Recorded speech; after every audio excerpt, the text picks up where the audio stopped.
Jeddah Tollywood ছেড়ে এবারে বলিউড কাঁপাতে আসছে। বলিউড ডিরেক্টর নীরজ পান্ডের সাথে জিদ্দা একটা ওয়েব সিরিজ করছে যার নাম খাকি দ্য বেঙ্গল চ্যাপ্টার। এটা আমরা সবাই জেনে গেছি। তো এই খাকি দ্য বেঙ্গল চ্যাপ্টারের শুটিং কলকাতার অনেকটা পোর্শন জুড়ে হচ্ছিল।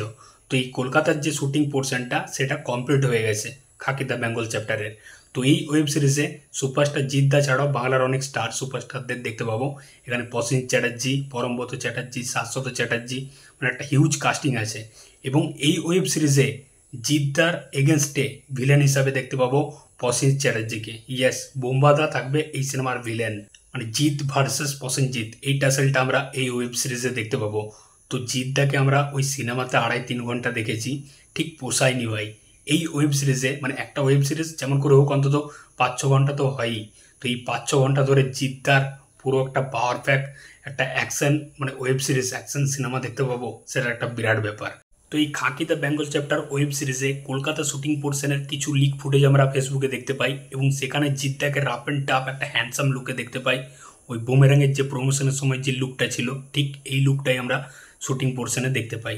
তো জিদ্দা এই ওয়েব সিরিজে একজন পুলিশ অফিসার, একজন rough and tough police officer, এবং এই ওয়েব সিরিজে অনেকগুলা অ্যাকশন পোর্শন থাকতে চলেছে, মানে প্রচুর ভরপুর অ্যাকশন থাকতে চলেছে এই ওয়েব সিরিজের মধ্যে। পুরো কমার্শিয়াল ওয়েতে বানানো হচ্ছে এই ওয়েব সিরিজটা।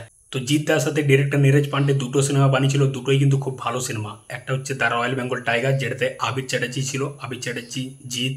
আর একটা হচ্ছে রিসেন্টলি বানানো চেঙ্গিস। চেঙ্গিস একটা সুপারহিট সিনেমা, সাকসেসফুল সিনেমা। সিনেমাটা বাংলার প্রথম প্যান ইন্ডিয়া সিনেমা। তো কোথাও গিয়ে ডিরেক্টর নীরজ পান্ডে আছে, মানে অবভিয়াসলি এই ওয়েব সিরিজের উপর ভরসা আছে। আবার এটা হচ্ছে একটা ফ্র্যাঞ্চাইজির সেকেন্ড পার্ট। ফার্স্ট পার্টটা হচ্ছে খাকি দ্য বিহার চ্যাপ্টার, যেটা একটা সাকসেসফুল ওয়েব সিরিজ ছিল, প্রচুর দর্শক সেটা পছন্দ করেছিল। তো এটা হচ্ছে সেকেন্ড পার্ট খাকি দ্য বেঙ্গল চ্যাপ্টার। দেখা যাক এটা কতটা সাকসেসফুল হয়। আমি চাই এটা খুব খুব খুব সাকসেসফুল হোক, কারণ এই ওয়েব সিরিজটা নেটফ্লিক্সে আসছে। নেটফ্লিক্সে একটা হিউজ অডিয়েন্স, মানে পুরো ইন্ডিয়া জুড়ে প্রায় একটা অডিয়েন্স এই ওয়েব সিরিজগুলো দেখে। এবার এই হিউজ অডিয়েন্সের কাছে যদি বাংলা ইন্ডাস্ট্রির স্টার সুপারস্টাররা মানে জিৎ, প্রসেনজিৎ এরা যদি পৌঁছে যায়, তাহলে খুব ভালো একটা প্লাস পয়েন্ট বাংলা ইন্ডাস্ট্রির ক্ষেত্রে।